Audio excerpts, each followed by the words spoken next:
আসসালামু আলাইকুম রহমতুল্লাহ। আগে আপনাদেরকে একটা ভিডিও দেখাই, তারপরেই মন্তব্য করবেন।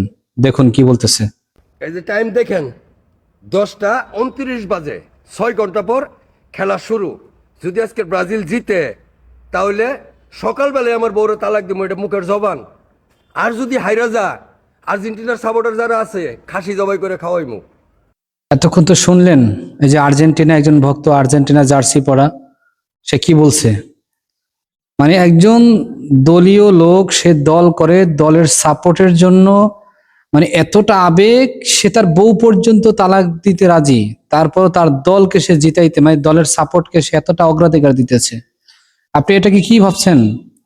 একজন মানুষ আখেরাতের লাইনে চিন্তা করবে, সে দুনিয়ার লাইনে চিন্তা করে একজন সেই কোথাকার মেসি, যারা ইহুদি নাসারা খ্রিস্টান, যাদেরকে আমরা এই নামেই চিনি, আর এটাই তো তারা, তাদের জন্য যদি আবেগ দিয়ে এই কথা বলে, হ্যাঁ একটা মানুষের আবেগ থাকা ভালো, তাই বলে এই আবেগ যে আবেগ দিয়ে তার বউ পর্যন্ত তালাক দিতে সে দ্বিধাবোধ করলো না। হায়রে মুসলমান, আজকে কোন দেশে আমরা আছি বলুন তো আপনি? কিভাবে আজকে আপনি দেশের জন্য ভালো কিছু করবেন? এই উম্মতের জন্য আমরা দরদ নিয়া, ওলামায়ে কেরাম রাতের বেলা কান্না করে, আর উম্মতের জন্য কান্না করে করে জান্নাতের পথের জন্য দোয়া করে। আর সেই উম্মত, সে সোশ্যাল মিডিয়াতে এসে সে বলে তার দল জিতলে এই এই কাহিনী, সে তার বউকে তালাক দিয়ে দিবে। হায় আফসোস! আহা, কি হবে এই জাতি দিয়ে বলেন ভাই? এই জাতি কিভাবে জাহান্নামের দিকে আগাইতাছে। এই জন্য আল্লাহর কাছে দোয়া। ও দোস্ত, বেশি বেশি আপনি ইমানের উপর অবিচল থাকার জন্য আল্লাহর কাছে দোয়া করেন।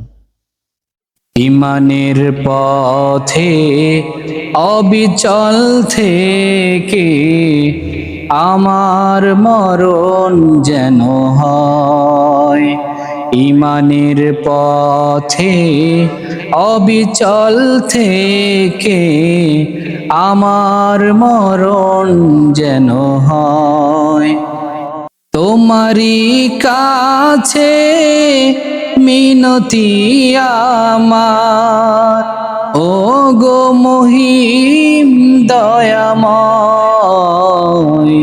ইমানের পথে অবিচল থেকে আমার মরণ যেন হয়। ইমানের পথে অবিচল থেকে আমার মরণ যেন হয়। আল্লাহ আমাদের সকলকে ইমানের সাথে মৃত্যুবরণ করার তৌফিক দান করেন।